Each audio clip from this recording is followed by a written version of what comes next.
I'm actually going to share with you the parable, the Good Samaritan. But before I do so, I just want to highlight something from Romans 8 because it speaks to me very strongly this way because of what I went through. But I paraphrase it just very briefly. It tells me that all things can be redeemed. That is to say, can work together for our good. Romans 8. And against all odds, God has and will redeem even those crises that takes us deeply into the valley and that oftentimes disillusion us. I realize that terrible things will happen on this planet, yet we have access to a peace that passes understanding, that can calm both heart and mind in the midst of tragedy.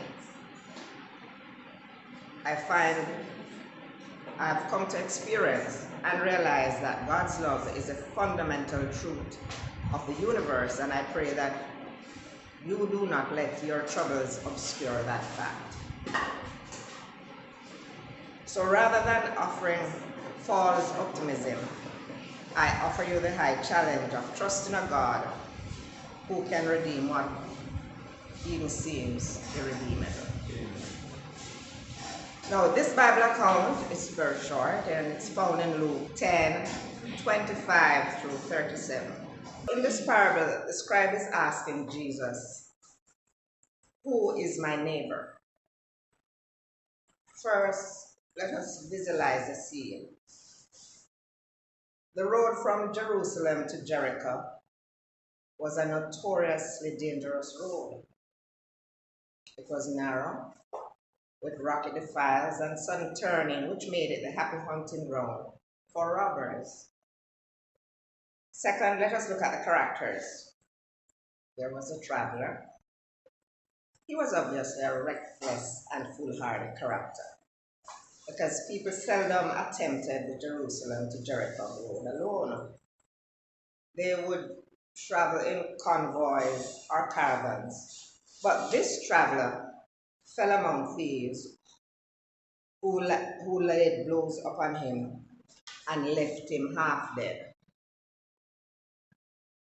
Then there came the priest, the sanctimonious priest, but he just hastened past.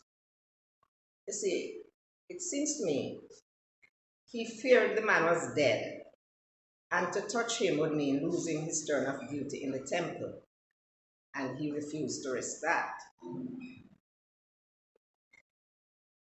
Then there was a Levite.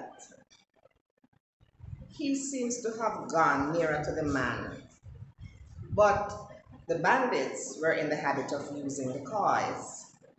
He would take no risk to help anyone. The motto was safety first. Then came the Samaritan. He arrived at the scene. He was moved with compassion and pity. He went over to the wounded man. He didn't just stand by as an idle spectator.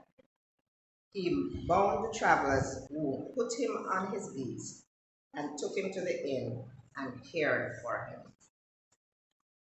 Now, we know two things about the Samaritan. His credit was good. Why? Because the innkeeper was prepared to trust him. So he may have been theologically unsound, but he was an honest man. Amen.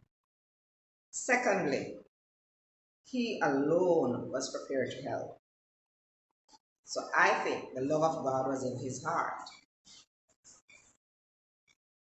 So in answering the scribe's question, Jesus' answer involves three things. We must help a man even when he brought trouble on himself, as the traveler had done. Amen. Any man of any nation is not just who lives beside you, is your neighbor. Any man of any nation is our neighbor. Our help must be practical. not merely feeling sorry, but in practical. Compassion, for compassion to be real, it must issue in deeds. Thank you very much. Amen. Amen.